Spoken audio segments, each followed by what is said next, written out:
mukanya mwa dutandukanye mukanya kanya nyine mbese ngaruka nese kugarutse bigenze utekana nyine mbe ndikugushaka narone se gira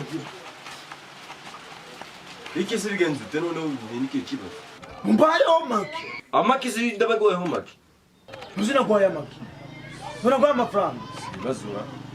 mbaye twaducira mbe ngiza kabazo go musinga wabyaye ukawutse gufata amafaranga sumaye mukanya ubwe ngusinza yagusubiza guhereza tariki ya mbere nyenda garutse ngugambe ngiza kabazo muziko naje ngakubwira ngo ndambikire none ngiza kabazo ndabona zangu bugambe nese wambwenguki nyine nakubwiye ngo nese wambwiye ko uzaguhereza tariki ya mbere uzi kwa mbere ari kuzabuyekeneye uzabwiye kuyakora gutyo nibwo nakubwiye none ubu ngubu ngiza kabazo gambereze gangobo bazakagoye kugazangobo kanye ndamafaranga yawe ndaguhereza mfite amafaranga ndayafite ariko nawe ndaguhereza ngwe ko utagambiriza kandi araganje ngiye kukagura wari uhari uzi ko nagakoye uzi ko nagakuye ufite kibazo bize amafaranga ngiye ko mu bibazo byanjye ari ikindi gushaka hora wambwiye ko amafaranga nzaguhereza tariki ya mbere